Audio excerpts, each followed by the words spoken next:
Se están entrando ya, tenemos todavía algunos en sala de espera. Cuando ingresen todos vamos a comenzar esta actividad. Antes de dar inicio, muy importante, por favor, recordarles mantener sus videos y micrófonos apagados durante la sesión, por favor, ya que le estamos dando en ese momento la palabra a nuestro conferencista invitado el día de hoy, y las preguntas y respuestas las vamos a dejar para el final a través vía chat. Las vamos a ir leyendo y nuestro invitado, el profesor Mario Mengual, bueno, va a ir respondiendo cada una de ellas.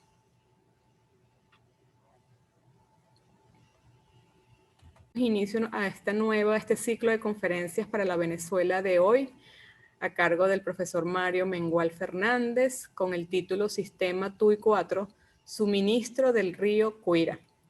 Para hacer la presentación, bueno, nos acompaña también el profesor José María de Viana, a quien tenemos el gusto también de saludar, y va a presentar al profesor Mario Mengual. Así que, profesor de Viana, bienvenido, profesor. Usted me indica entonces para hacer la presentación. Muchas gracias, Eddie, y muy buenos a todos. Buenos días, bienvenidos. Para mí es un honor presentar al profesor Mario Mengual. Mario es uno de los ingenieros más apreciados y mejor querido por todos nosotros. Y él tiene muchas facetas, pero yo quería distinguir su faceta docente. Pues Mario es un profesor permanente, enseña como una parte importante de la práctica de la ingeniería, y como durante muchos años daba el curso inicial del Departamento de Hidráulica en la Universidad Católica, pues muchos de nosotros nos enamoró, nos sedujo por esa disciplina, precisamente por su claridad. Mario es un docente nato y además transmite profesionalmente mucho. Hace un rato recordaba con él que cuando él tenía solamente 5 años de graduado, dio un curso de mejoramiento profesional en el Colegio de Ingenieros que se llamaba Drenaje Vial. Y en ese curso, pues Mario, que era un joven de 26 años en esa época, pues tuvo de alumno a sus profesores, porque efectivamente estaba desarrollando un área de la ingeniería poco conocida y que a partir de ese momento es indispensable citar los apuntes de drenaje vial que ellos hicieron. Pues con mucho gusto. Mario hoy nos va a hablar de un caso muy interesante que tiene que ver con la aducción que va de la presa del Cuira hasta la estación 41. La estación 41 es la primera del sistema TUI 4 que enviará agua de Taguasa y de Cuira hasta Caujarito, y ese desarrollo desde la presa hasta la 41 tiene una enorme complejidad profesional. Le hemos pedido a Mario que hoy nos ilustre sobre las dificultades de esa aducción. Bienvenido, Mario. Los micrófonos son tuyos. Perfecto. Muchísimas gracias, José. Un verdadero placer tu presentación. Muy buenas tardes a todos ustedes, mis queridos asistentes, y muy especialmente a mi grupo de alumnos, que ya fui profesor de ellos en la parte de obras de derivación. Vamos, si quieren, con la primera lámina, por favor.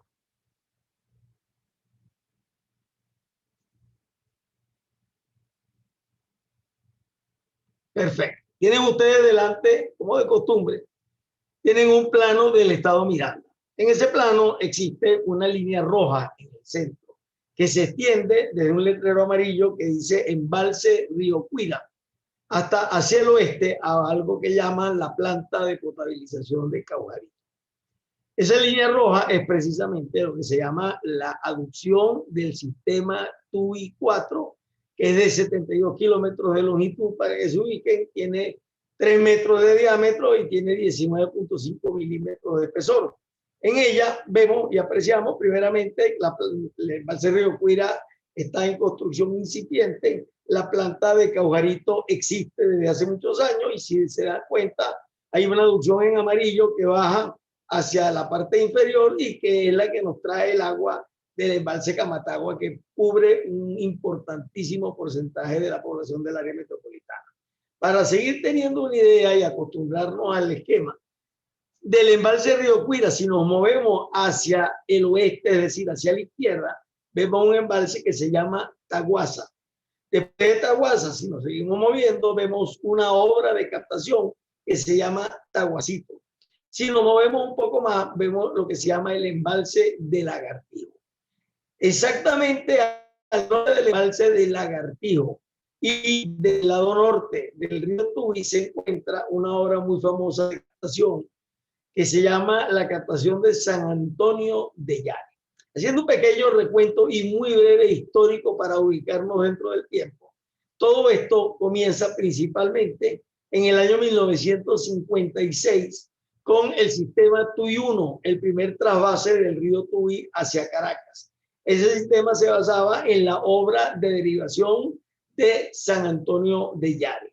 Después de eso, se pasa en el 67 al nuevo sistema Tuy 2. El Tuy 1 entraba por la Mariposa, el Tuy 2 entra en Caracas por el este, en la planta de tratamiento de La Guairita. Ese sistema Tuy 2 tenía como base el embalse, el nuevo embalse de Lagartijo, y una ampliación que se hizo en el río Tuy para poderle extraer más agua y la cual nunca operó bien. Después de eso, pasan los años y se comienza a incorporar progresivamente el embalse de Camatagua al abastecimiento de Caracas, para lo cual se tiene que construir la planta de potabilización de Caujarito. Y paralelamente a eso se construye la primera fuente de las tres restantes, que era la toma de Taguacito, que era una toma por bombeo clásica mucho más alta de lo normal, parece un embalse enano, pero no tiene capacidad de regulación. Y esa toma de Taguacito tiene entrada 4 unidades de bombeo de 1.000 litros para un total de 4.000 litros. Después de eso se construye y se inaugura a finales de los años 90 el embalse Taguasa. Precisamente la excelente conferencia de hace 15 días por parte del ingeniero Norberto Ausón fue colocar una conexión entre el embalse Taguasa y Taguacito para extraer la parte alta de alta cota de aguas del embalse Taguasa mediante las bombas instaladas en Taguacito, que son 4.000 litros por segundo. De hecho, funciona de esa manera, pero esa línea no tiene absolutamente nada que ver con la línea roja, que es la aducción del sistema Tuy 4. Si vemos al final de la línea roja, ahí tal como mencionó el ingeniero de Viana, se encuentra ubicada la estación de bombeo 41, 4 por Tuy 4, 1 por cuanto es la primera, la cual va a recibir las aguas del embalse Río Cuira para enviársela a la planta de potabilización de Caujarito. Si ustedes entre lo que es el embalse y la línea roja ven un pequeño segmento de línea azul muy pequeño, ese es el objetivo básico de la conversación que vamos a tener ahora. Siguiente lámina, por favor. Esto que ven ustedes son simplemente para que tengan una idea de cómo va o cómo ha sido hasta ahora la construcción de la aducción principal del sistema Tuy 4 entre la 41 y la planta de potabilización Caujarito. Es importante denotar que es una topografía, hasta ahora en lo que se muestra, relativamente suave, ondulada, y lo más importante, espacio a ambos lados para poder poner los equipos que querramos y mover el material que deseemos. En la parte inferior tienen una situación similar, pero en una zona muy boscosa, aparentemente lluviosa. Esto debe estar ubicado más hacia el oeste de la población de Tapipa. Los que han ido por oriente han visto la selva que existe a ambos lados. Siguiente, por favor. Ahora entramos en la parte nuestra propiamente dicha. En la parte, esto que ven ustedes es el cañón del río Cuira. No tiene nada que ver con la topografía que vieron anteriormente. Este es un cañón de roca con pendiente media del orden de 1 a 1, con una cobertura vegetal bastante fuerte, gran cantidad de vegetación. Dentro de ese cañón, fíjese la forma que tiene el río Cuira, que está representado por 2 líneas azules. Fíjese la manera tan extraordinariamente enrevesada y enredada que tiene. Eso es simplemente por la forma del cañón que tenemos. Es más, el río Cuira tiene un tramo superior donde el río Cuira corre hacia el oeste. cuando el río Tuy, que es donde él va a descargar, corre hacia el este para descargar en el Mar Caribe. Nuestra aducción es la línea que está en rojo. En el recuadro inferior, del cual yo al menos veo una parte de ese recuadro, ahí se encuentra ubicada la presa. De ahí sale la línea roja, que fíjense que va siguiendo paralela todo el tiempo al río Cuira, hasta que llegamos a un recuadro intermedio, donde se ve que la aducción cruza el río Cuira e inmediatamente entran por un túnel de desvío existente. ¿Quién es ese túnel de desvío que tiene 1 kilómetro de largo? Corresponde al primer proyecto que se hizo del embalse de Cuira. El túnel fue construido por la empresa Winkler, fue terminado en noviembre de 1984, y ustedes se preguntarán por qué yo me sé todo eso. Muy sencillo, porque en el 85 yo entré como asesor de la Dirección General de Infraestructura, y el primer trabajo que me dieron, porque era tanto delicado, era la discusión del pliego de reclamaciones de la construcción de ese túnel por parte de la empresa, etcétera. Y entonces, si nosotros nos siguiéramos o no empleáramos ese túnel, fíjense el vueltón que tendríamos que dar, que representa el 30 y tanto % más de longitud adicional del proyecto. Entonces, el túnel es una vía, existe, por dentro caben vehículos y nosotros podemos aprovecharlo perfectísimamente para usarlo como parte de la aducción. Una vez que el túnel sale, nos dirigimos en sentido hacia la planta de Caujarito ya, es decir, hacia el oeste, y vamos hacia la estación de bombeo 41. Tienen 3 recuadros finales donde se muestra parte del proyecto construido, tanto de la vía de aducción como de la tubería colocada, así como de las distintas obras necesarias adicionales que se hicieron. Ahora viene la parte más importante de todo. Fíjense que a los lados del río Cuira, en azul, tienen 2 rayas negras a los lados. Esas se representan las curvas de nivel 80. ¿Y por qué 80? Porque 80 es el nivel de aguas mínimas operativas del embalse de Cuira previsto en el proyecto que existe.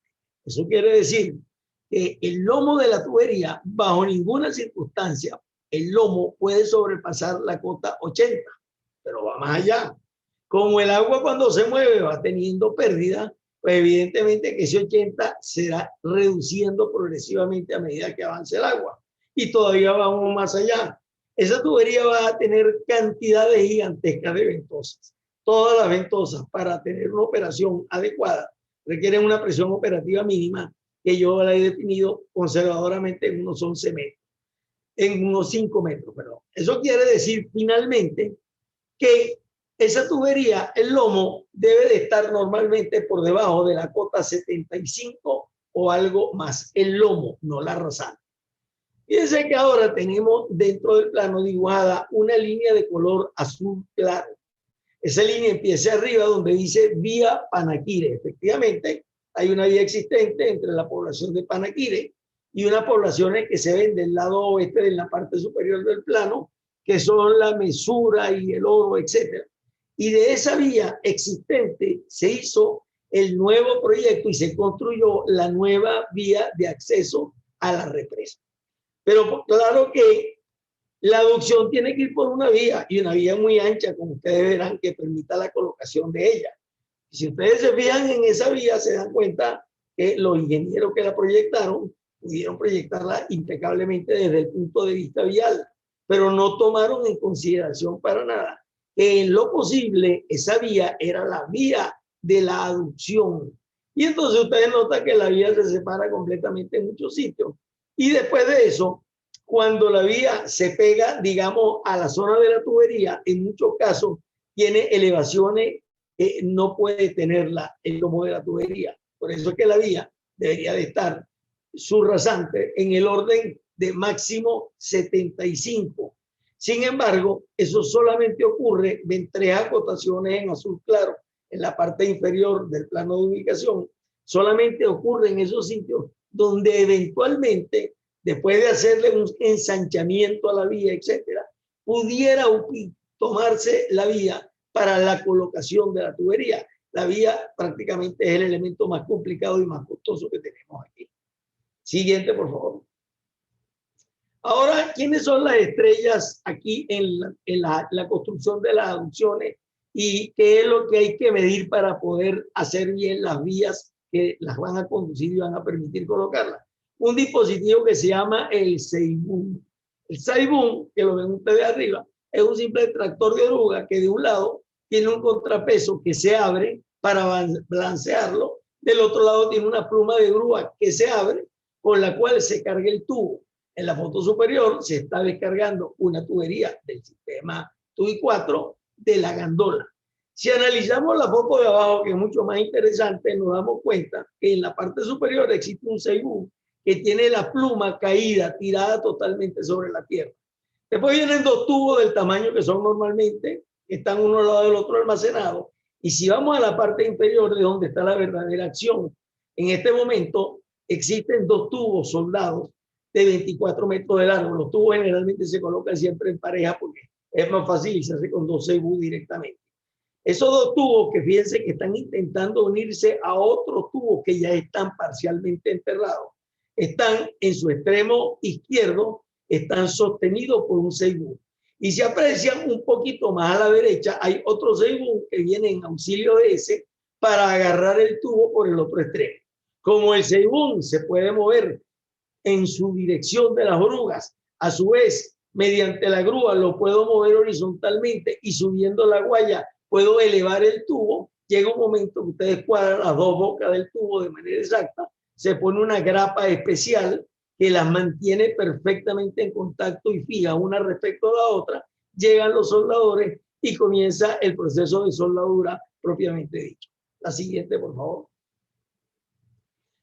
Este es el cañón del río Cuira. Fíjense que las curvas de nivel son cada 5 metros. Es decir, si se hubieran puesto todas las curvas de nivel, se verían unos manchones simplemente. En el medio de ese cañón está lo que es en la parte ancha del cauce como tal, que tiene un ancho variable entre 100 y 200 metros. Uno de los problemas más graves es que debajo de ese cauce de 100, 200 metros de ancho, existe un material totalmente granular, total y absolutamente permeable, que además de eso tiene el problema de que es altísimamente erosionable. Eso quiere decir que el río, su cauce principal, normal, habitual, se puede mover dentro del ancho del fondo de ese valle y puede hacer lo que él quiera, porque el material del fondo es totalmente erosionable y puede adoptar la posición que desee. Entonces, este es un caso muy ilustrativo. Fíjense que el río viene arriba, total, la tubería, el eje sigue siendo en rojo. El río viene arriba totalmente separado de la tubería, formando una playa que usualmente está por encima de las máximas crecientes. Sin embargo, misteriosamente describe una curva abrupta y se pega totalmente de la ladera del lado derecho, haciendo que la aducción quede totalmente afectada por el río. La siguiente, por favor. Vemos ahora cómo se tiene que hacer en los distintos casos. Primero estamos en el caso más fácil, más sencillo. El río está del otro lado, tenemos una playa. Esa playa está en el caso más favorable, casi que por encima del nivel de las aguas máximas, que serían en este caso unos 50 años, etc. Y nosotros tenemos que colocar la tubería. Entonces, en este caso, ese material, siempre y cuando el río no se mueva a través de un tiempo apreciable, cosa que es verificable a través de fotografías aéreas, como yo he hecho en otras ocasiones. Fíjense que nosotros abrimos una trinchera de corte, una trinchera, un talud de corte para colocar el tubo. Es decir, esta es la parte más importante de la historia. El tubo, bajo ningún concepto, puede estar ubicado en un sitio que no sea roca, viva, perfectamente estable y que se comporte a través del tiempo de manera impecable. Todo lo demás, a través de los 30, 50 o 100 años que pueda durar este sistema, es perfectamente arreglable, mantenible, etc. El tubo no. Porque el día que haya que tocar el tubo, ese día se quedó la Gran Caracas sin agua. Entonces, el tubo no puede preverse que se toque. Entonces, ustedes ayudándose con ese material de aluvional que tiene el fondo del cañón, ustedes hacen una pequeña extensión de la vía de acceso. Y fíjense que esa vía de acceso tiene que ser anchísima, porque requiere primero un tubo que lo está colocando el Seibún, que tiene la pluma desplegada y el contrapeso abierto. Y por el lado mínimo tiene que estar pasando una gandola con un tubo adicional que es el que vamos a colocar posteriormente. Cuando hemos hecho esa operación, viene la segunda parte, hacemos el relleno del tubo, porque aquí va a sobrar cantidad de material. El relleno del tubo, de un lado, fíjense que es como si el tubo estuviera colocado en una zanja, sin embargo, del otro lado es un relleno masivo, en el cual se está utilizando parte del aluvión para colocarlo, porque ese aluvión está a una altura tal que ni siquiera las máximas crecientes lo pueden afectar, dada la gran anchura que tiene la playa. Por supuesto, tienen casos intermedios que habrá que definirlo en cada caso en particular. La siguiente, por favor. Fíjense que aquí ahora pasamos a otro caso distinto, que es el caso complicado. Y es el caso del cual hay acumulado más de 1,5 kilómetros a lo largo de toda la adopción. Es que el río está replegado contra la roca del estribo, en este caso, del estribo o de la ladera derecha. Fíjense que ahora toda la carretera y todos los elementos tienen que estar colocados en roca viva, por cuanto nosotros no podemos realizar ningún tipo de relleno en esa zona porque se lo llevaría simplemente el agua del río. Eso implica entonces que ese talud de corte 0,5 a 1, que va a ser normalmente tramos de 10 metros de largo, con una berma estabilizante de entre 3 y 5 metros, van a llegar esos cortes hasta con toda facilidad sobrepasar los 40 metros y en muchos casos puede llegar a 50 y algo más. Cuando sean exageradamente altos, habrá obviamente que recurrir a pendiente menor del talud 0,25 a 1 con pantallas atiratadas probablemente. Fíjense que ahora ocurre lo mismo que antes, volvemos a tapar toda nuestra tubería igual, solo que ahora todo el relleno está colocado sobre roca excavada competente.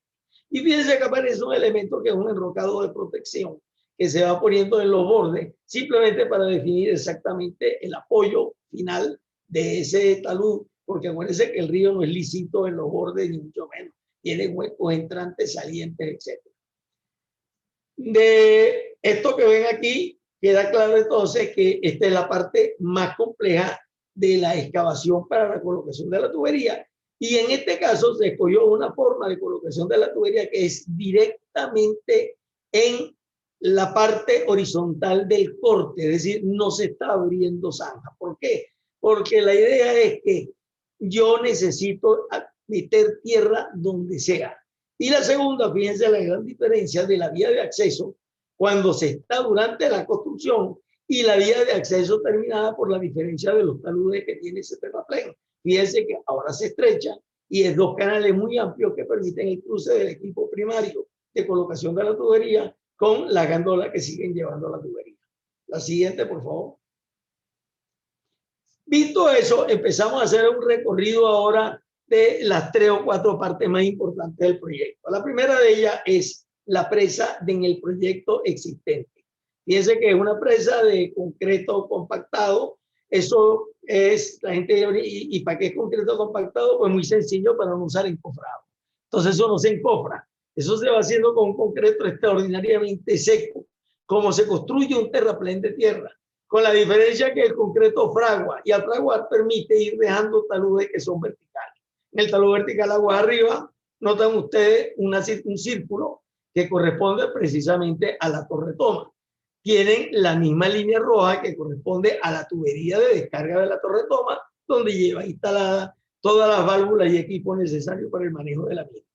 Después se ejecuta un túnel nuevo en forma diagonal hacia el actual túnel de desvío. Eso se hace para poder seguir con esa tubería de la torre toma, pasarla por ese túnel auxiliar, seguir y salir finalmente en la boca del túnel de desvío. Ahí está la progresiva 0+00, que sería el sitio de límite de batería entre los proyectos de la presa y el proyecto de la aducción que sale de la presa. Tienen ustedes al lado la carretera. Fíjense que la carretera, que no es ninguna cosa del otro mundo de ancho, miren los taludes que tiene, llega en muchos casos a los 40 y tantos metros de altura en esa zona, y así casi todo. Siguiente, por favor. Tienen ahora una vista de la presa para hacerse una idea completa.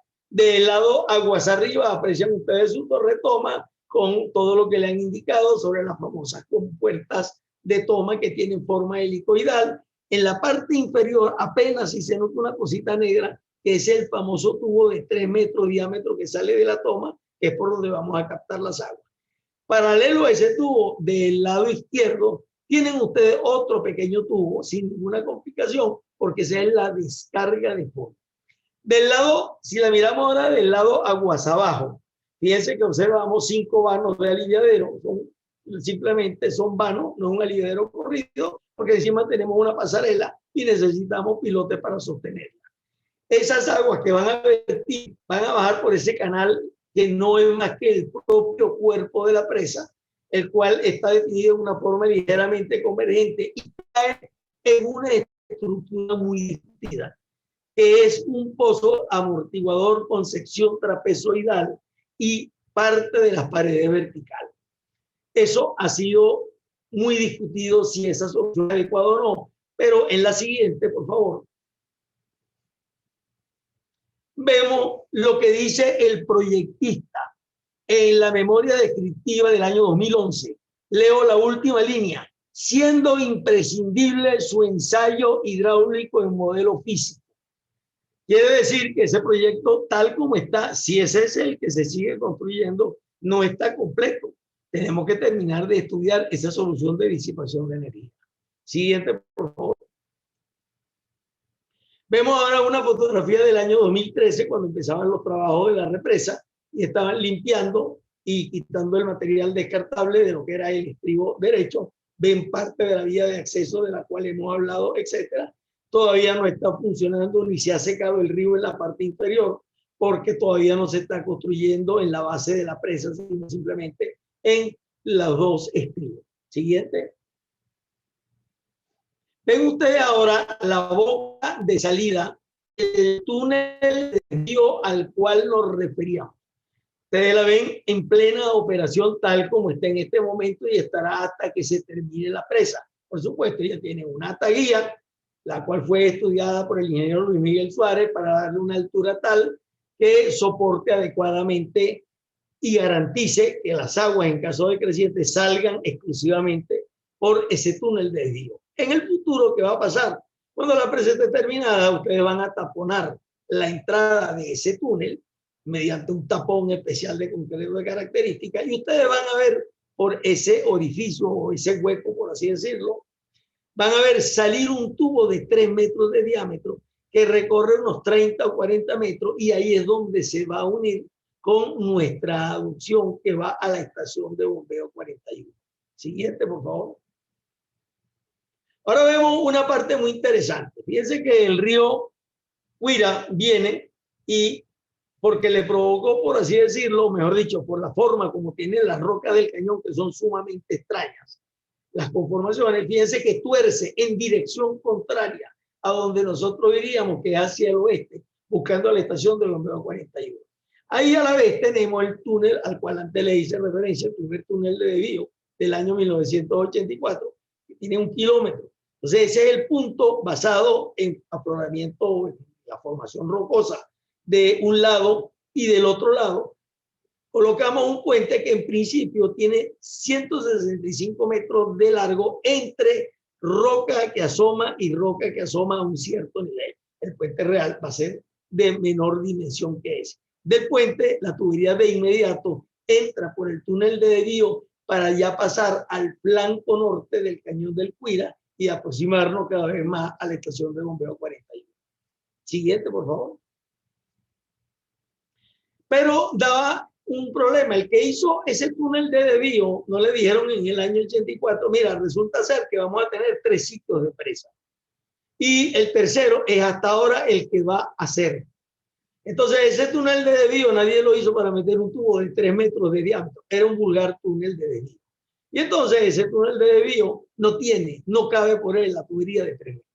Por otra parte, un puente con un tubo de 3 metros son palabras mayores. ¿Por qué? Porque pesa una barbaridad. Y ustedes verán ahora cómo vamos a hacer el puente.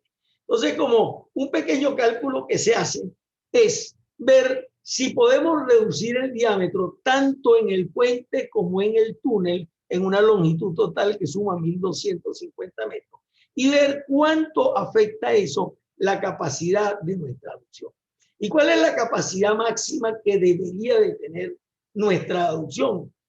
la misma capacidad de bombeo, que es monstruosamente alta, de la estación de bombeo 41. La estación de bombeo 41 tiene 6 equipos de 4.000 litros por segundo cada uno, para un total de 24.000 litros por segundo.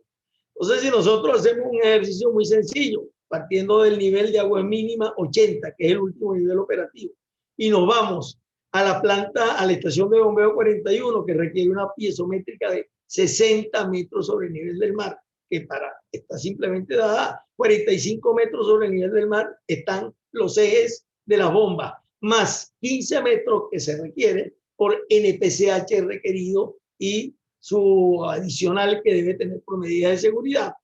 Entonces nos da unos 20 metros de caída a lo largo de toda esa aducción. Para pasar los 24.000 litros, nosotros necesitaríamos un nivel de agua mínima, no de 80, de 82. Eso es por la diferencia de los valores de C que se toman.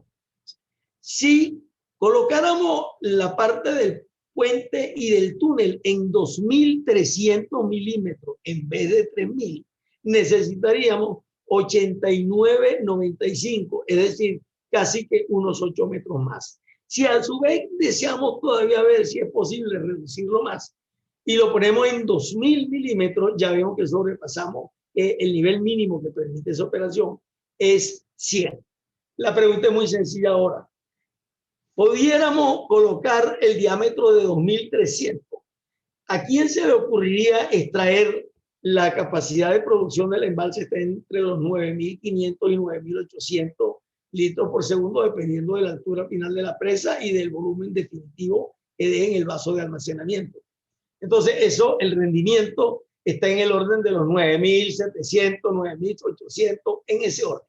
Entonces, yo voy a sacar con un embalse, puedo sacarlo, o sería conveniente, a casi que nivel de agua mínima. Voy a sacarle 24.000 litros por segundo, que es 2,5 veces su caudal regulado. Eso no tiene ni pie ni cabeza, porque en unos cuantos días el embalse está vacío y se quedó seco y no puede mandar ya ni gota de agua. Entonces aceptamos que a nivel del estudio de factibilidad, que es esto, vamos a poner que 2.300 es un valor factible. Siguiente, por favor. Vamos ahora al pase del puente.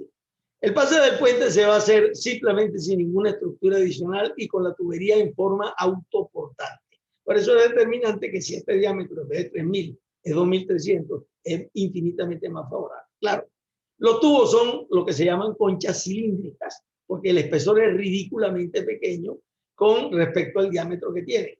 Esas conchas cilíndricas, ante cualquier esfuerzo colocado sobre apoyo, que se separe un poco los apoyos, se arruga, como se dice vulgarmente, y eso no es más que pandeo local de la concha cilíndrica. Para evitar ese pandeo, se le colocan anillos rigidizantes, es decir, cada cierta distancia se suelda un anillo de acero circunferencial. Ustedes ven aquí, la tubería es la circunferencia interior, la parte del anillo está dado por la circunferencia exterior y ese anillo se suelda alrededor de toda la tubería, generando una rigidización gigantesca. Ese anillo puede tener distintas formas, lámina T, doble T, todo depende como lo queramos calcular. Cuando vienen las pilas, hay unos anillos especiales que tienen unos sostenes especiales. Esta parte es una parte muy bonita, una de las más complejas que hay, por los problemas de los cambios de temperatura y del alargamiento del tubo. Es decir, si alguien después tiene interés en ver cómo esto, con muchísimo gusto lo hace durante las preguntas. Siguiente, por favor. Ven ustedes ahora la boca de salida del túnel existente, es de salida por la diferencia de los niveles de agua. En ese túnel, evidentemente, una tubería de 3 metros, de milagro puede pasar una persona con el estómago comprimido por un lado. Siguiente, por favor.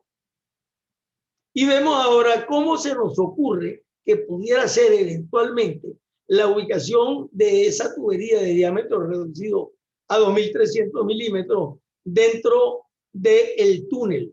Fíjense que el túnel, por efecto de apoyo, etcétera, va a tener una cama de 180 grados de concreto vaciado de cualquier calidad, porque eso no es más que un simple apoyo. Si fuera tierra sería casi que lo mismo. Y entonces, pero se ha dejado 60 centímetros mínimos libres de separación de la tubería con la pared del túnel, porque sería muy probable que haya que hacer algún tipo de soltadura en un túnel que tiene más de 1 kilómetro de largo. Fíjense que del lado derecho queda lo que sería una pasarela de 1,20 de ancho por 2 metros de alto, lo cual permitiría que 2 personas caminaran completamente a lo largo de ese túnel. Igual que antes. ¿Cómo sería la colocación del túnel? ¿Qué es las obras que hay que hacer? Se jala de un lado, se empuja del otro, cómo se jala y se mueve el tubo.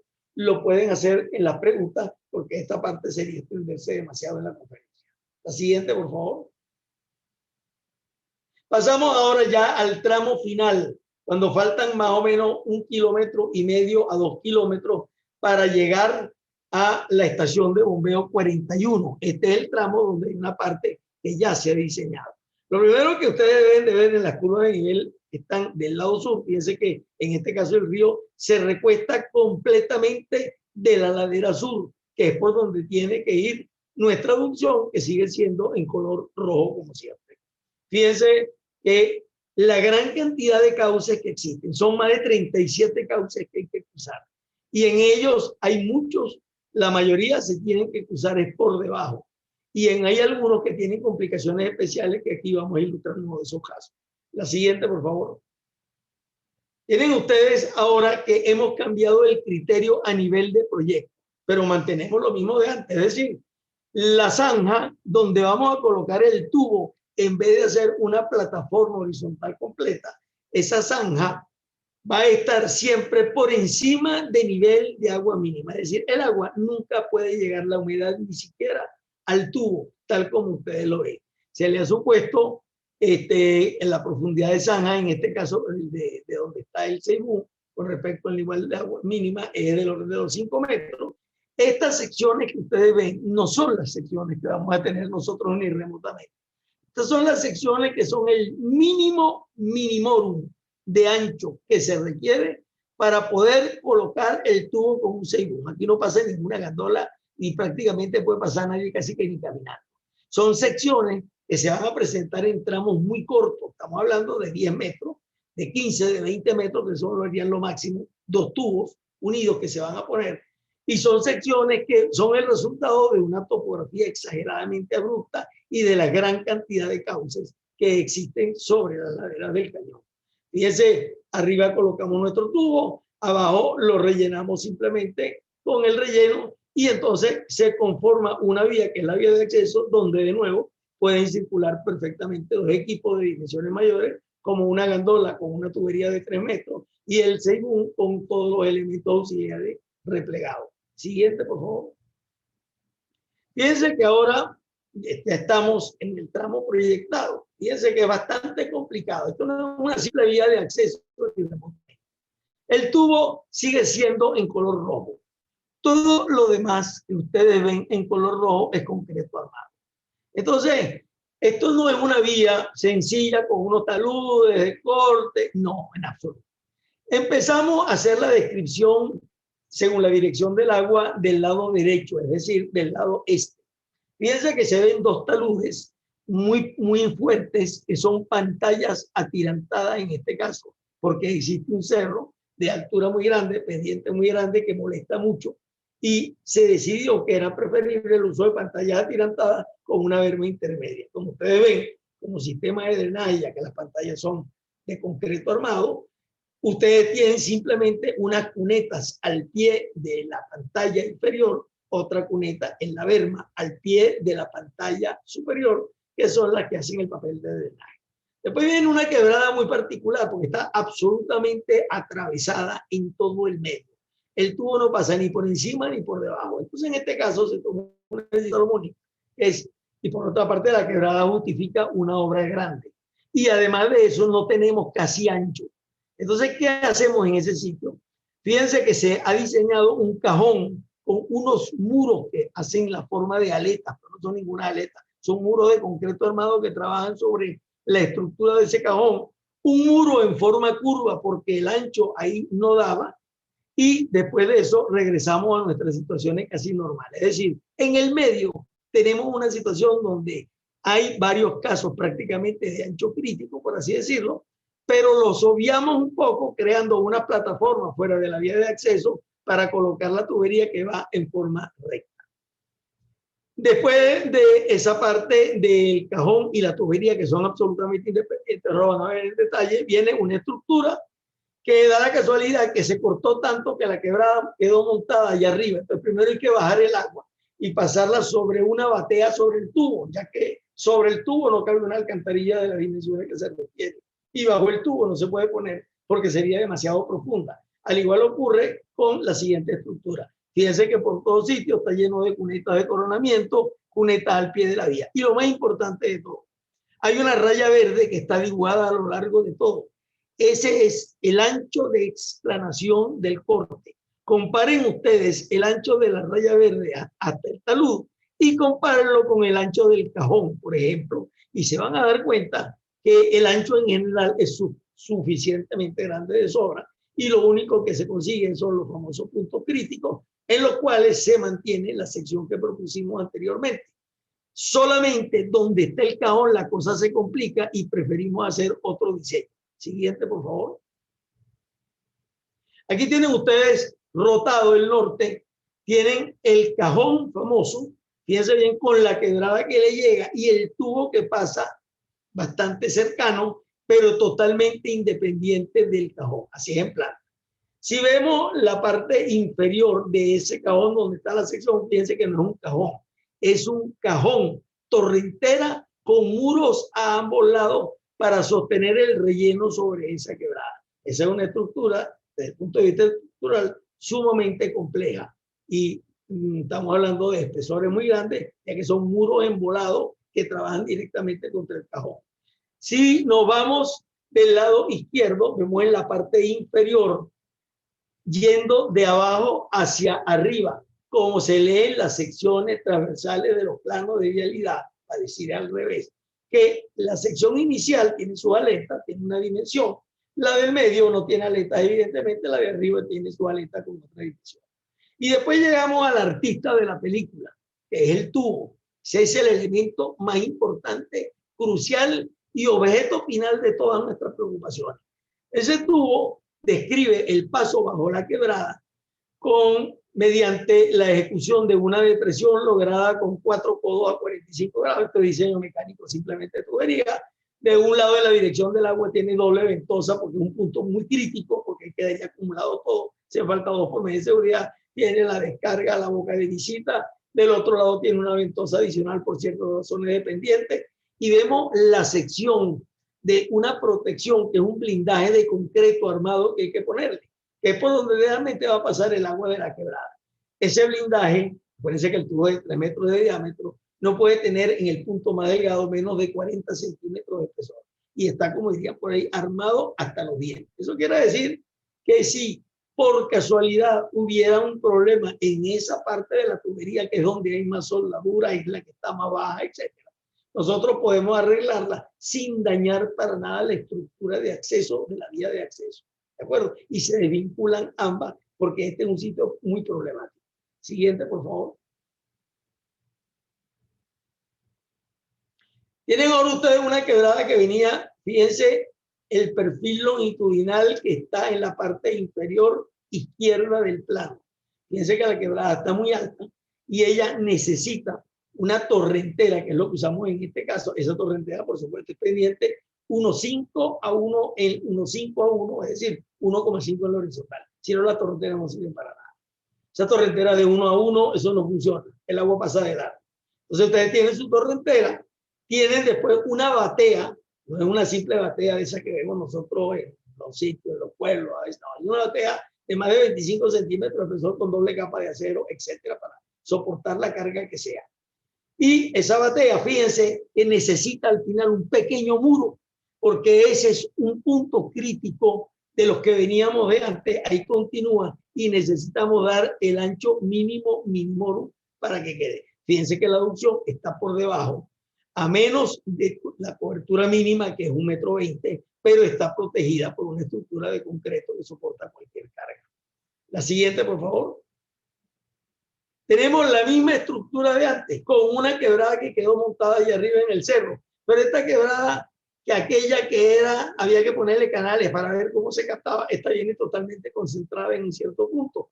Utilizamos la concepción original de usar un cabezal de alcantarilla para captarla. Solo que ahora no tenemos una alcantarilla horizontal.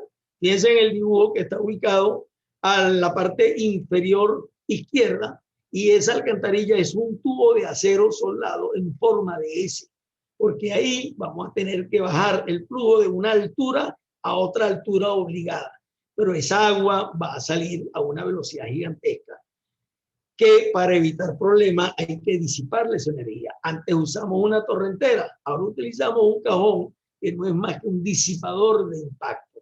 Si ustedes ven en las secciones de ese disipador de impacto que se presentan del lado derecho, de abajo hacia arriba de nuevo, fíjense que en la penúltima se ve el sitio donde va a golpear el agua en color azul, y por debajo de la ranura donde pues sale y se integra y sale distribuida sobre la batea.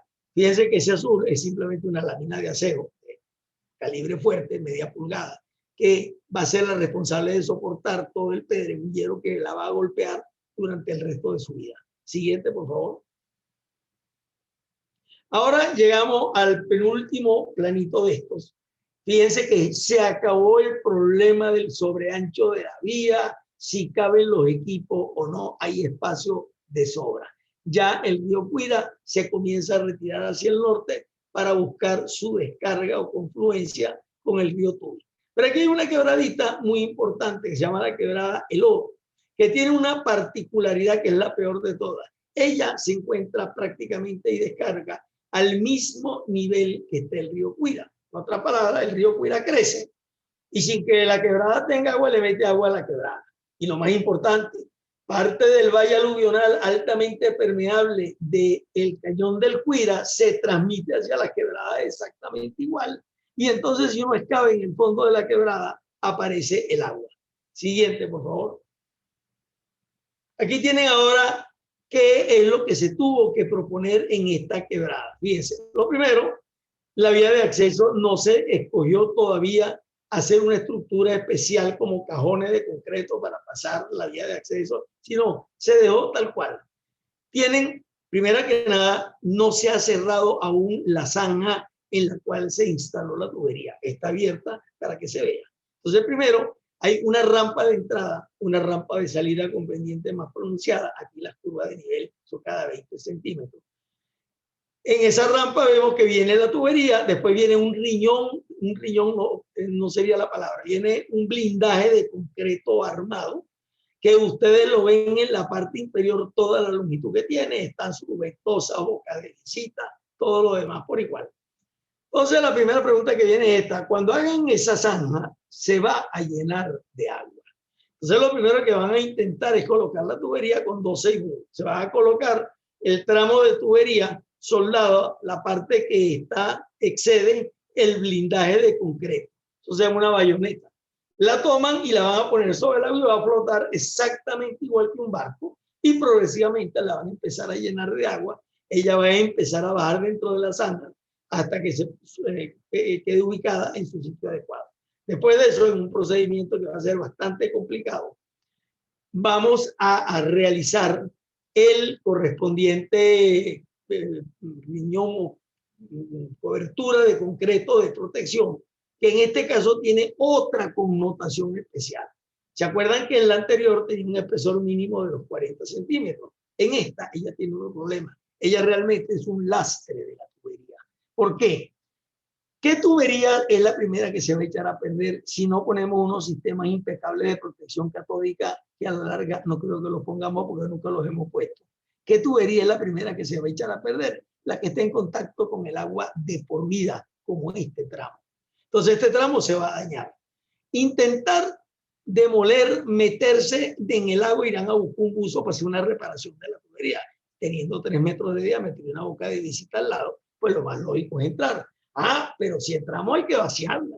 Y si se vacía sale flotando y se destrozaría todo. Entonces nosotros tenemos que diseñar una estructura de protección, blindaje de concreto armado, tal que tenga un peso que, sumado al peso del tubo vacío, el acero, den una resultante positiva hacia abajo con respecto a los empujes que tenga el agua.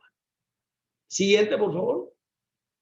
Finalmente, vemos el tramito final para llegar a la estación de bombeo 41, no hay absolutamente ningún problema ni de ancho, ni de quebrada, ni de nada.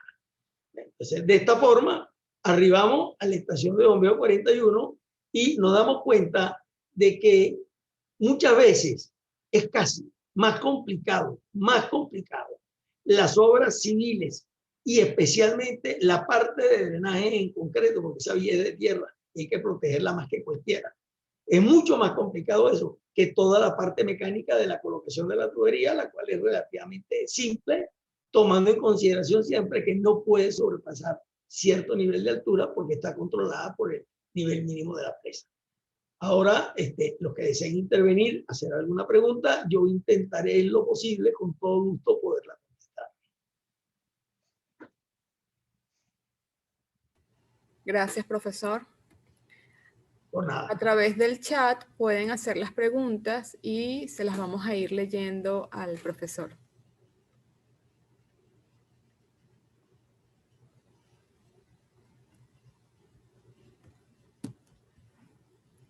O si alguien... Aquí Leopoldo menciona, lo más recomendable es parar la obra. Bueno, aquí estaríamos en una serie de disquisiciones muy complejas. Me va a permitir hacer un pequeño resumen de esto. La situación de Caracas es muy complicada. Eso lo sabe todo el mundo, especialmente el ingeniero José Diana, que es el que más sabe eso. Entonces, ante eso, nosotros sabemos que por ahora, que es lo importante de ejecutar, por encima de todo, terminar de construir la aducción del TUI 3 de 3 metros de diámetro hasta que llegue al embalse Taguasa, para conectar con su bombeo el embalse Taguasa, y para, en vez de aprovechar 4 metros cúbicos por segundo de Taguasa, aprovechamos los 9.000, 8.700 que da Taguasa. A la vez, ponemos a operar la obra de Taguacito en su concepto original, que con las 4 bombas y en promedio puede captar del orden entre 2.6 y 3 metros cúbicos por segundo gasto promedio anual. Ya ahí tenemos una buena cantidad de agua. Mientras tanto, se hace evidente que hay que seguir, primero que nada, con el proyecto de esa vía, de llevarla hasta arriba, porque arriba se pudiera hacer, mientras dura la presa, una ligerísima obra de derivación extraordinariamente sencilla por gravedad, si tuviéramos el tubo hasta arriba. Los niveles dan. Entonces, pero la cosa no es así tan fácil. El problema que yo veo más grave es que todo esto viene estando al final en función del problema del lago de Valencia. Y aunque suene raro, el lago de Valencia sigue creciendo. Y ya le hicieron todos los desvíos hacia el oeste, hacia los embalses del oeste, y hacia la laguna de Taigaiguay, y de Taigaiguay pusieron una estación de bombeo, hicieron un túnel al río Tupunemo, y entonces cada vez tenemos una contaminación más fuerte en el embalse de Camatagua. Entonces, eso hace pensar que o se sigue aumentando el agua que se envía, por ejemplo, a Camatagua, con lo cual seríamos terminar de echar a perder el agua que estamos suministrando a la ciudad, o pensamos en otra alternativa, loca y provisional, porque la solución final toda la conocemos, que es un túnel directo al mar, que sería ya empezar a tratar con el río Tuy. Y si se tratara con el río Tuy, que pudiéramos tener 10 metros cúbicos por segundo fijo, diluyendo toda la carga polutiva que tiene el Tuy, y que en una época se captaba, se usaba mediante un pretratamiento que existía en la zona, nosotros pudiéramos entonces tener una extracción muchísimo mayor que el TUI. Entonces el problema sería que tenemos que empezar a atacar la toma del TUI en la medida que eso se hiciera, etc. ¿Cuál va a ser la respuesta a todo este problema? Nadie la sabe, pues tiene que haberla. Porque está en juego miles o cientos por lo menos de viviendas de personas que viven en la zona del lago. Está en juego la calidad del 70% del suministro que recibe Caracas. Mientras tanto, no hay que dormirse en los laureles, por supuesto que no, y hay que seguir acometiendo el famoso TUI 4, es decir, volver a completar la tubería de Itaguasa hasta la estación de bombeo 41, construir la aducción que hablamos ahora, ponerse de acuerdo con la presa finalmente qué es lo que se va a hacer y terminar de construirla, porque no olvidemos algo, no hay ninguna presa en Venezuela que haya tardado menos de 5 o 7 años. Siguiente pregunta, por favor. Sí. De Rodrigo Suárez, un abrazo, Mario. Mencionaste que el nivel de aguas máximo se calculó con un periodo de retorno para 50 años. ¿No es muy bajo para una obra tan importante? No, fíjense bien.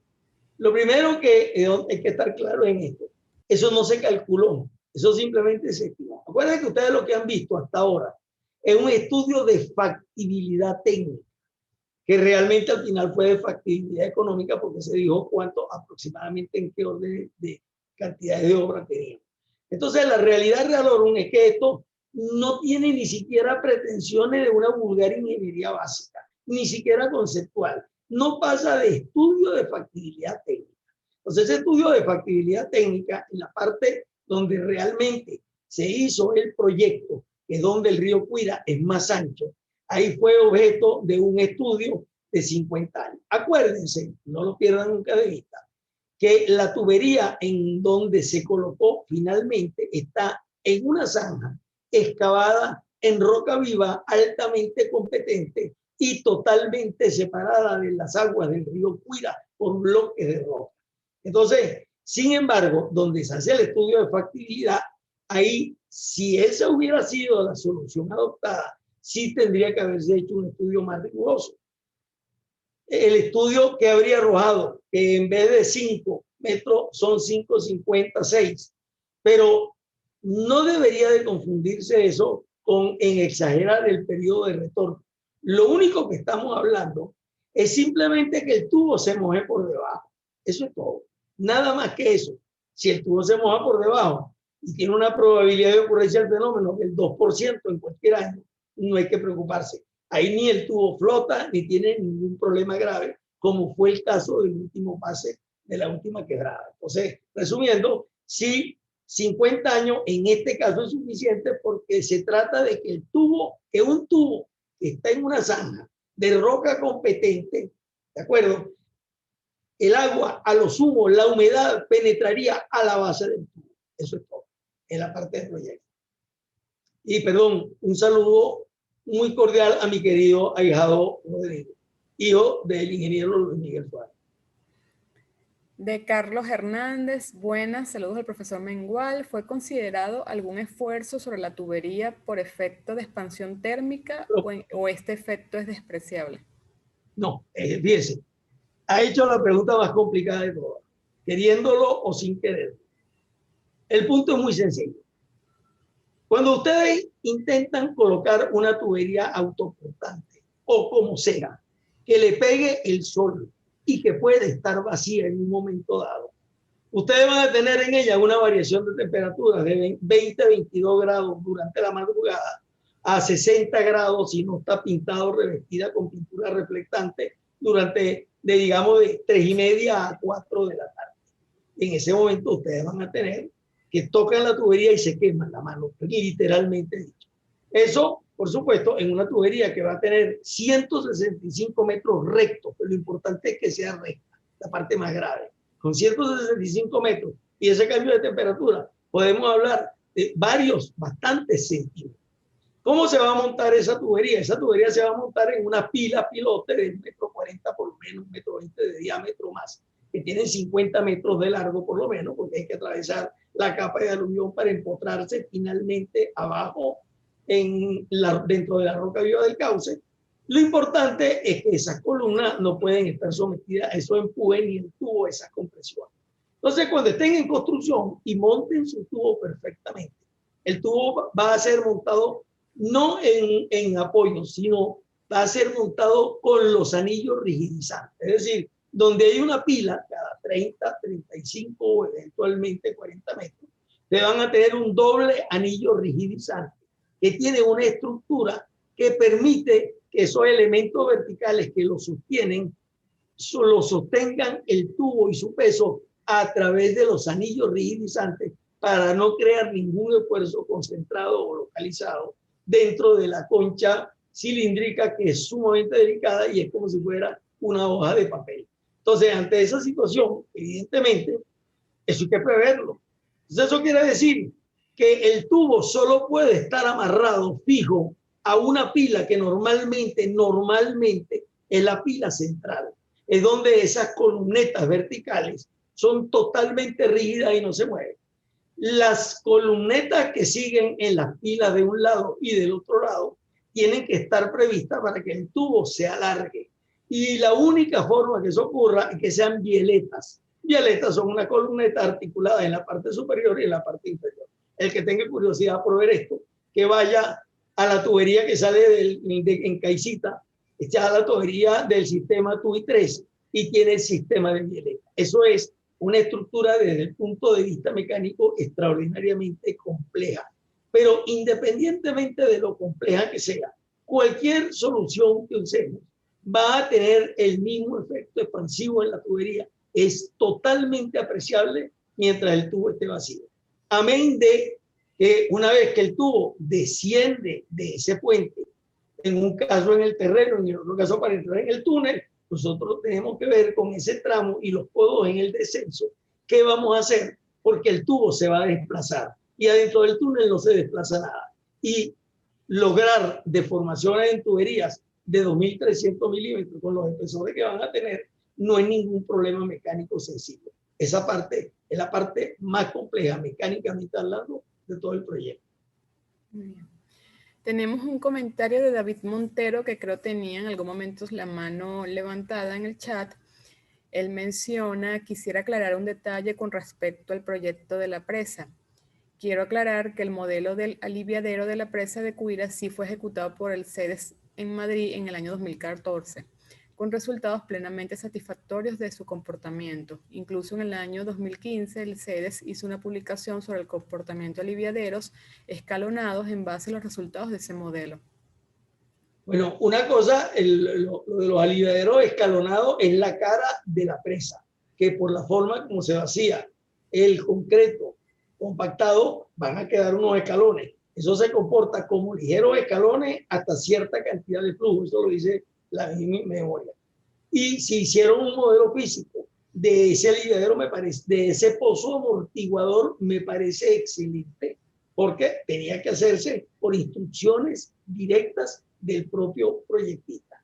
Los resultados a los cuales se llegaron pueden haber sido excelentes, es decir, el río cubre perfectamente el tailwater necesario para que se dé el resalto hidráulico.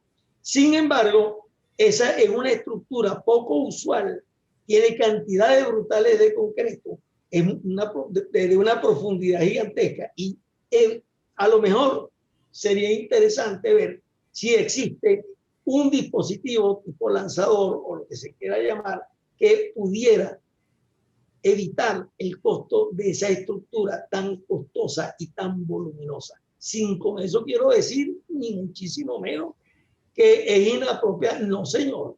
Lo único que se decía era que se tenía que hacer un modelo. Si así fue, bienvenido sea. La estructura está aprobada y entonces la presa pudiera construirse perfectamente tal como está ahora. Jesús Vázquez, ¿hasta qué punto están avanzadas las obras de aducción del TUI 4? Mire, ese es el misterio de las 7 velas. Porque yo que trabajé en una parte, por supuesto, yo nunca trabajé directo en ninguna institución gubernamental. Yo trabajé primeramente por una empresa brasileña que era Camargo Correa, gracias a Dios que era esa, no era otra. Y después de eso trabajé con otra empresa china que fue cuando las cosas para mí cambiaron un tanto desfavorablemente. Inicialmente ese proyecto se manejaba en el año 2015, 2014, se manejaba a través de la unidad ejecutora del sistema TUI 4 en una forma excelente, con reuniones, etc. Y estaba Camargo Correa, que tenía una plantilla de ingenieros de muy buena calidad. Después de eso, lamentablemente, Hidrocapital, por así decirlo, era su propietaria, que es la empresa que tradicionalmente ha sido la propietaria de esas obras, o en su efecto el Ministerio del Ambiente. Cambiaron eso también. Y entonces yo simplemente perdí la pista de ese proyecto. Yo sé que tenían una buena parte, según la conversación general, de esa tubería construida. Lo importante, tal como dijimos antes, es que se haga hasta Taguasa completa para incorporar la fuente de Taguasa en su capacidad plena. Siguiente. Sí, David Montero nos nos hace 2 preguntas. ¿Por qué Taguacito no fue una presa con capacidad de regulación, sino una toma directa? Y en la segunda pregunta, en los croquis mostrados de cruces especiales no se observan drenajes en los puntos bajos de la tubería.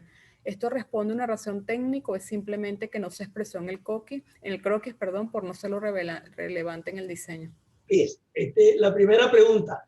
Las condiciones de Taguacita, de los vasos que presentaba, de la capacidad del río, etcétera, eso se hizo hace muchísimos años, lo hizo una persona muy versada en el asunto, le indicó que era preferible una simple captación en lugar de una represa. Es decir, una represa era un costo innecesario para la productividad que iba a tener al final.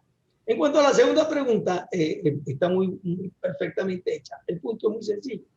En las tuberías, todos los puntos, los drenajes deben de ser invariablemente en los puntos bajos y la tubería estar tangente a la rasante inferior de la tubería. Es decir, si yo abro la válvula de esa descarga, la tubería se vacía íntegramente.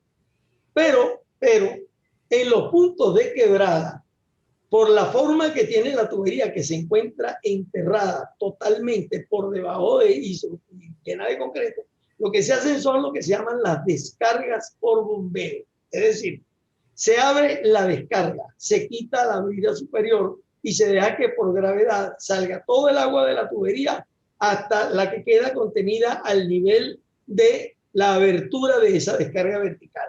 Después se introduce por esa misma descarga que tiene que tener diámetro suficiente. De hecho, estamos hablando de 10 pulgadas, 25 centímetros, 30. Se introduce la manguera de una bomba y se comienza a bombear toda el agua que quedó en la depresión enterrada progresivamente hasta que se logra su vaciado.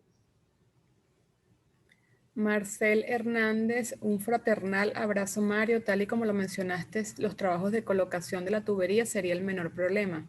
La verdadera dificultad estaría en ejecutar las obras civiles y de protección de la tubería contra la corrosión.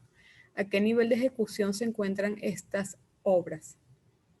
Esas obras se encuentran en la parte de la tubería que hemos hablado entre la presa y la estación de bombeo 41 en cero, con un proyecto razonable de los primeros 1.500 metros, simplemente. Eso es todo. No se ha ejecutado absolutamente nada de eso. Es decir, estamos en totales pañales. Por lo tanto, para contar con el agua del Cuida, falta todavía muchísimo tiempo. Fabián Castellanos, saludos, excelente información. ¿Cree que realizar un proyecto de esta envergadura en nuestro país sea factible con los problemas que todos conocemos?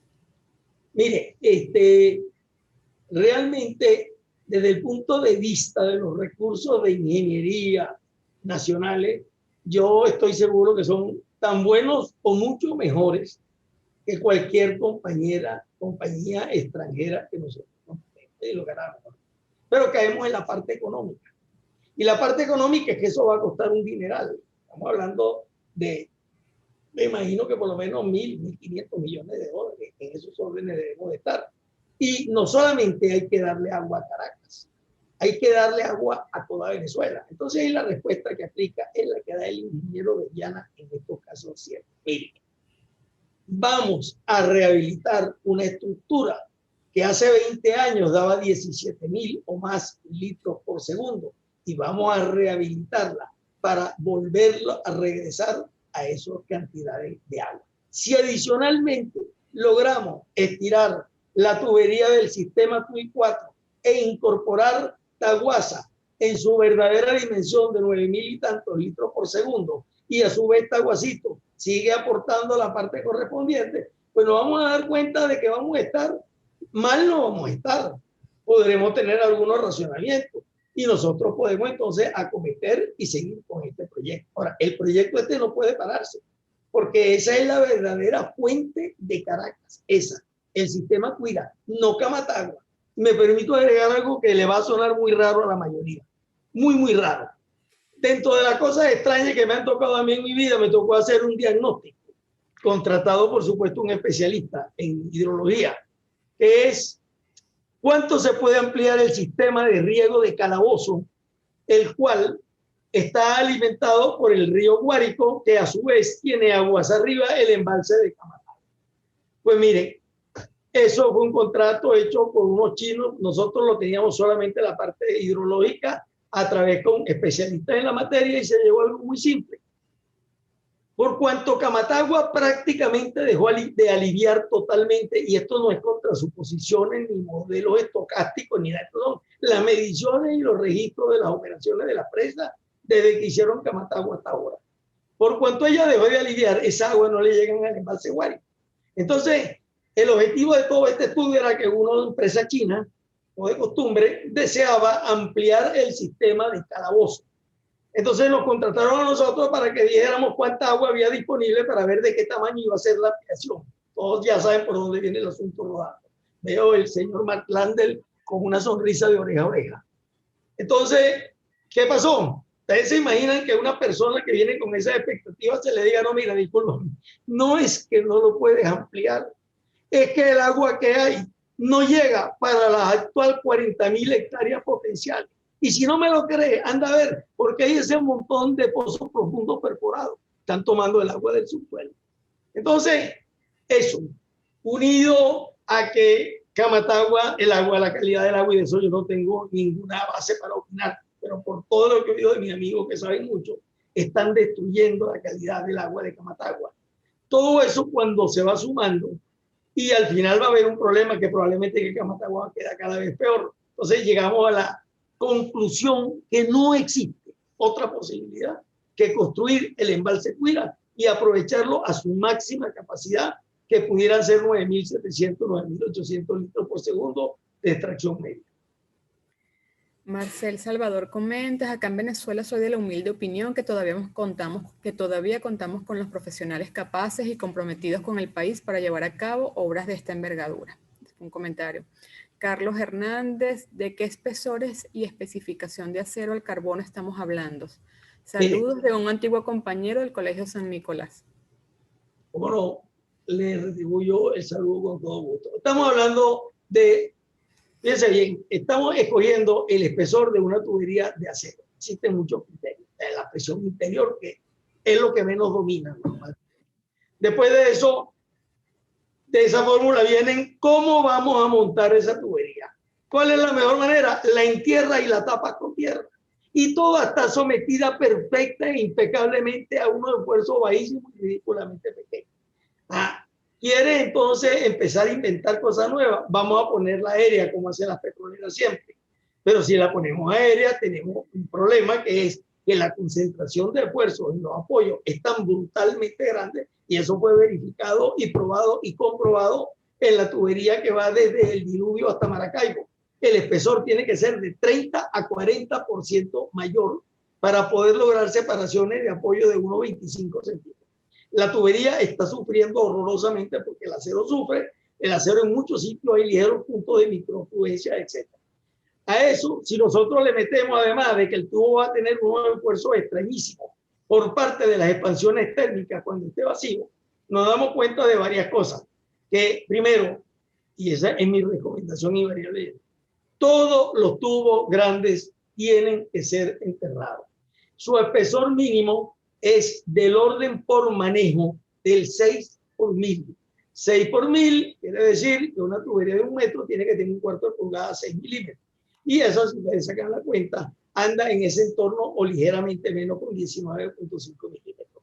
Si se salen de ese esquema, empiezan a crear pequeños monstruos que lo que hacen es dar problemas toda la vida.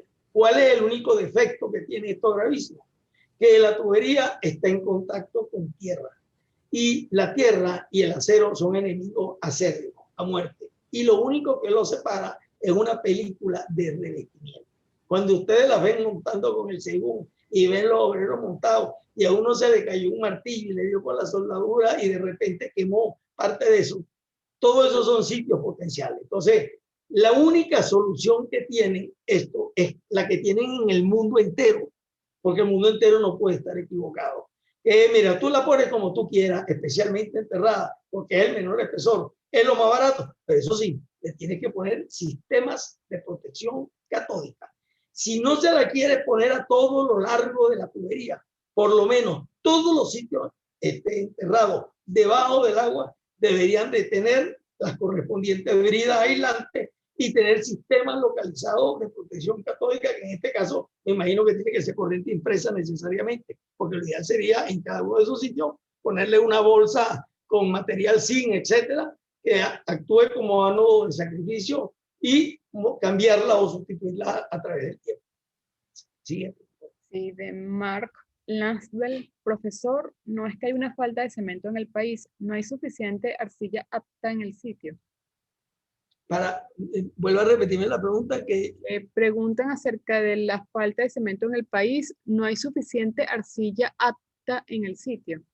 Bueno, no entiendo mucho la pregunta. Por supuesto que en el país hay insuficiencia de cemento, de acero y de agua. Hay de todo. Pero en este caso en particular, el concreto al cual nosotros nos referimos es un concreto que va a estar en contacto con agua en alta velocidad, con gran cantidad de sedimentos y elementos abrasivos. No habría ninguna cobertura o elemento de hecho de arcilla, por mejor calidad que tenga, para nosotros proceder a evitar ese concreto. Eso es si se refiere a este proyecto. Si se refiere a la presa, ¿por qué la presa se hizo de concreto y no se hizo de otro material? Eso deberían de preguntárselo a los que diseñaron la presa. Son los únicos que saben la respuesta. Isaac Palavicini pregunta, estimado profesor, ¿de dónde saldrán los recursos económicos? ¿De la CAF, Fondo Monetario Internacional, Banco Mundial? Le envío un gran saludo de un alumno mío de hace muchísimos años. Realmente yo no lo sé y creo que nadie lo sabe.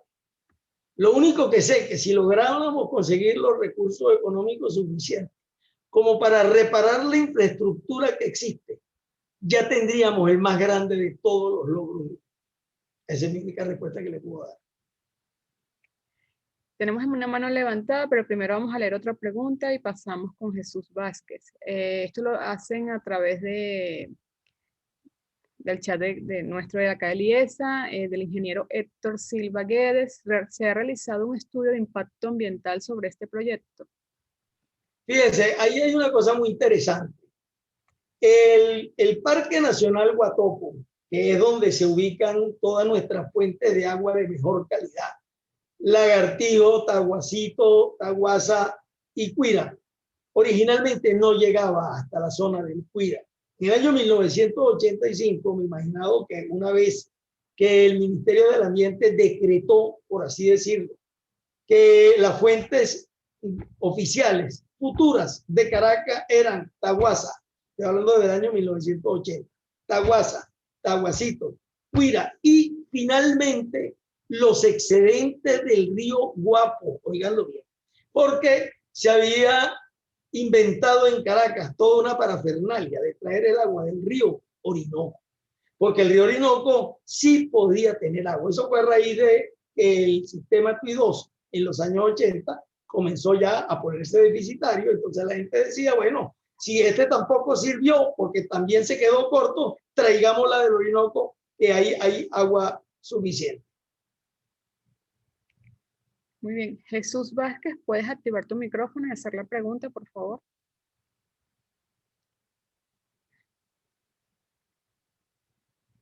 Tiene la mano levantada.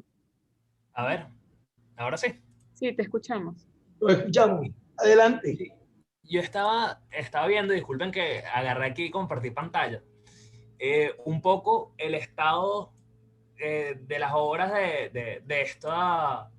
Actuales. Sí, bueno, digamos que lo más cercano, porque será un año o dos, como mucho.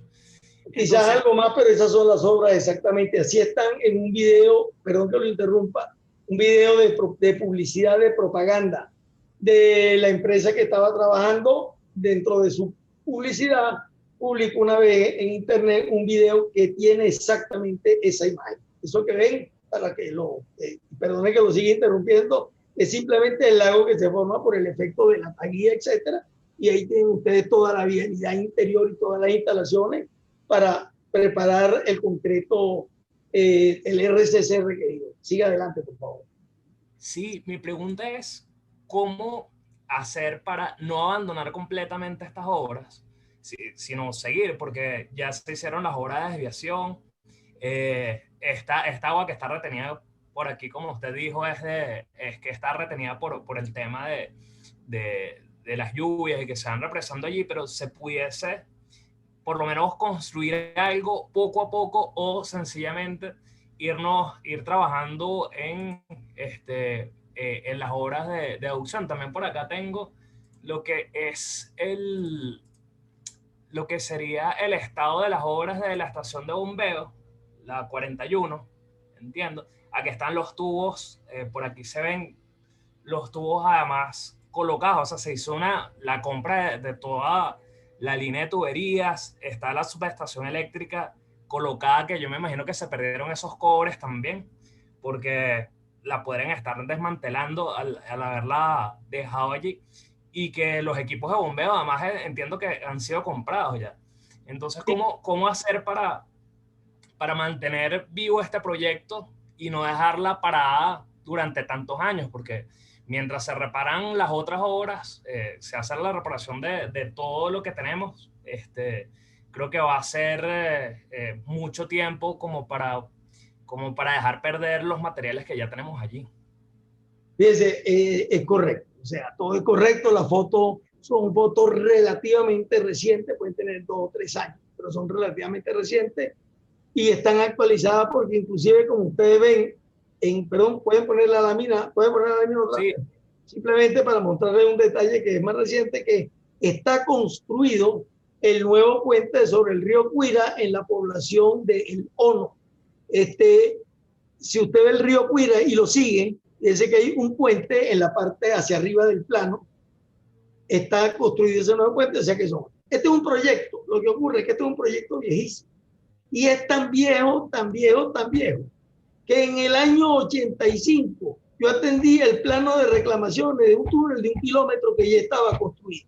Y del 85 ahora han pasado nada más y nada menos que 35 años. En esos 35 años mudaron la presa a un sitio, la mudaron a otro sitio, hicieron el proyecto que no fue realizado lamentablemente con Ingeniería Nacional, fue realizado por una empresa de afuera, y que eso tenga nada de particular, pero es que hay ingeniería suficiente para eso. Toda la serie de tubos que estaban almacenados sufrieron daños fuertes, muchos de ellos en su recubrimiento exterior, lo cual es algo que es especialmente importante.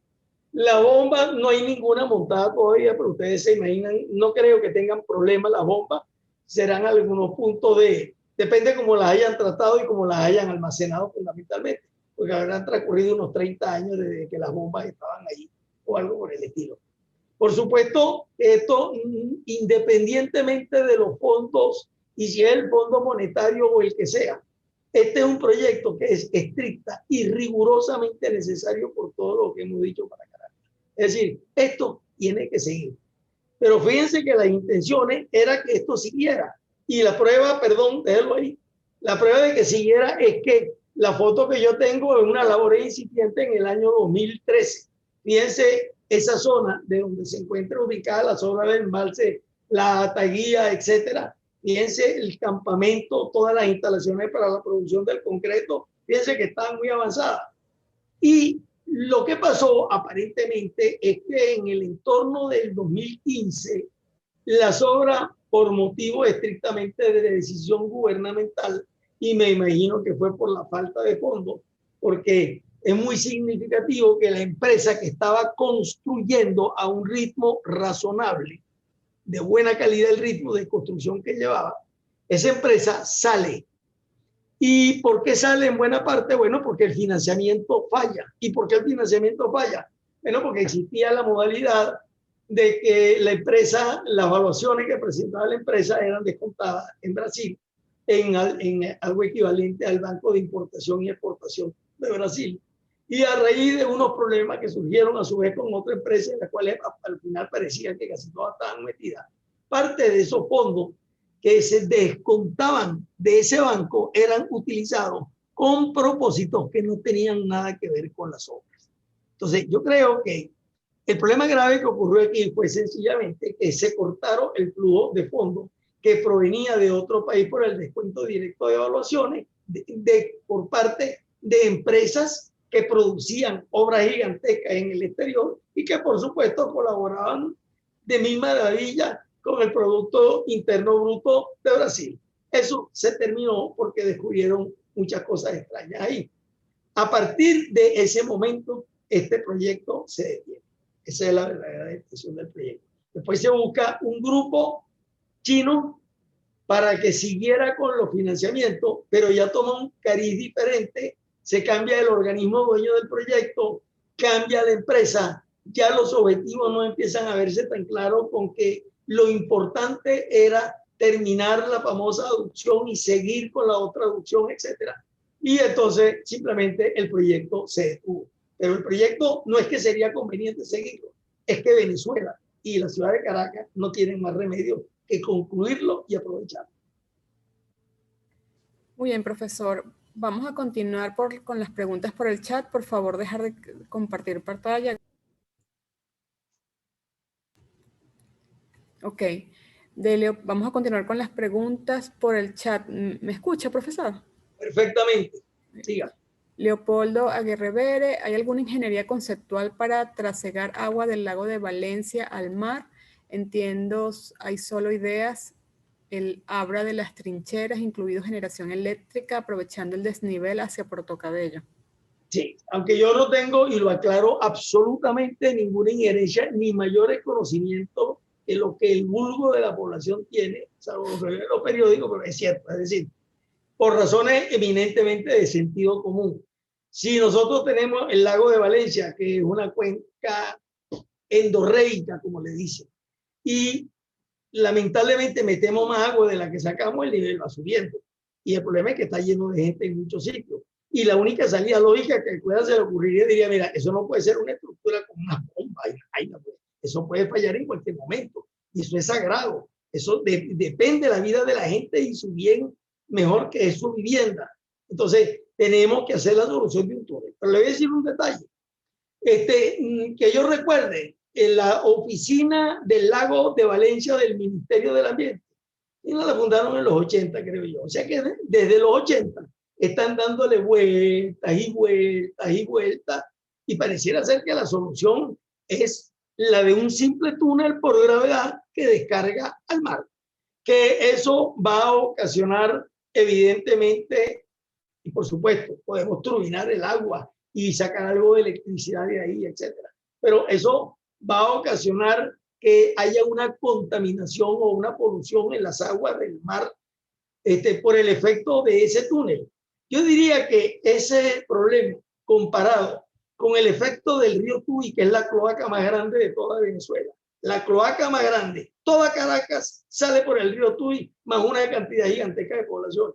Eso es una tontería comparada con la del río Tuy. Entonces, por otro lado, hay el problema de que los túneles se sabe el día que empiezan. Todo el mundo ignora el día que irán a terminar aquello y se presentará alguna cosa extraña por el camino. Entonces, mientras todo eso va a durar, hay que tomar ciertas soluciones. Entre las soluciones están llevarse el agua por otra parte. Si la llevamos para Camatagua, contaminamos Camatagua. Si la llevamos para el embalse que va en la actualidad también, contaminamos el agua del regional del centro. Entonces, ¿cuál es el único que queda donde ya está contaminado y no tiene nada que perder, por así decirlo en palabras sencillas? El río Tuy.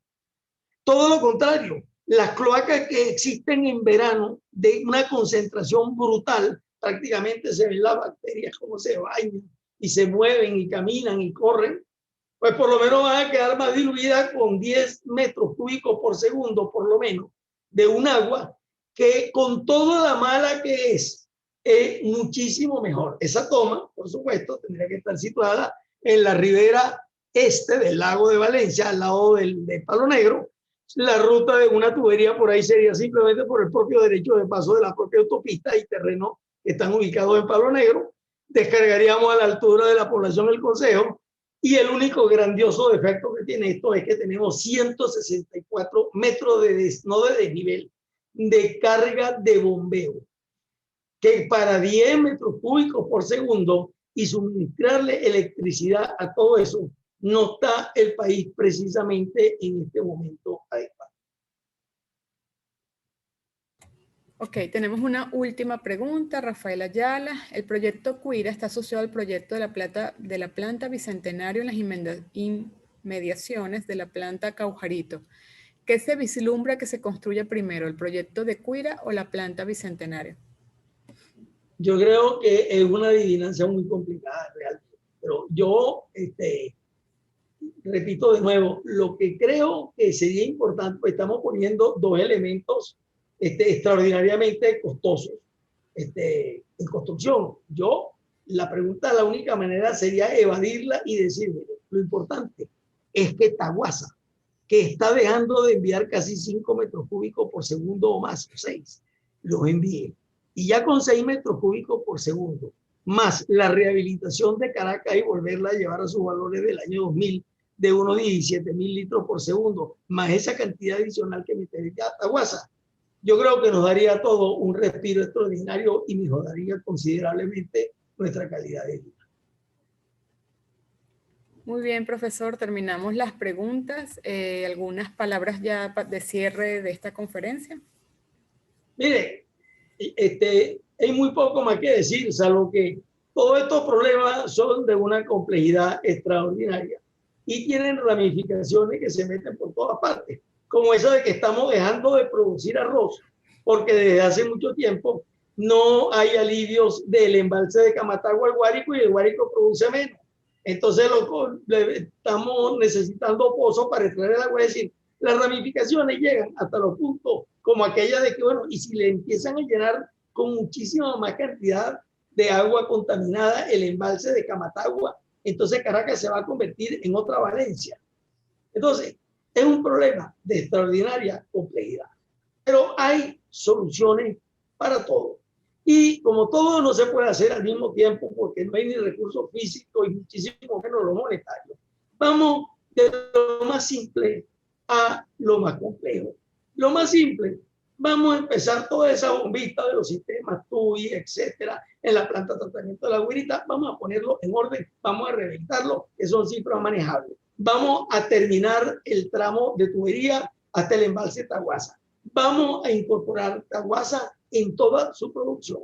Y mientras tanto, vamos a intentar conseguir todos los fondos, la ingeniería y los recursos humanos necesarios para realizar esta gran obra. Perfecto, profesor. Muchísimas gracias. Gracias por la participación en esta conferencia, a todos los asistentes por sus preguntas y por estar presente en esta actividad. Por allí están escribiendo que muchas gracias, profesor. Excelente presentación.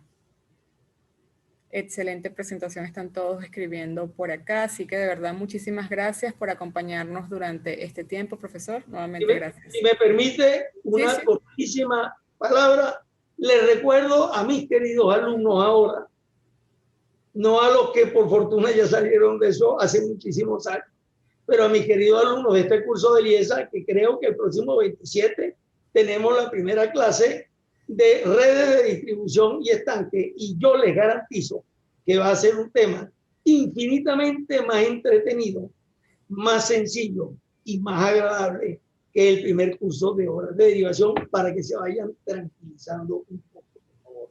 ¿Ok? Muchas gracias a usted.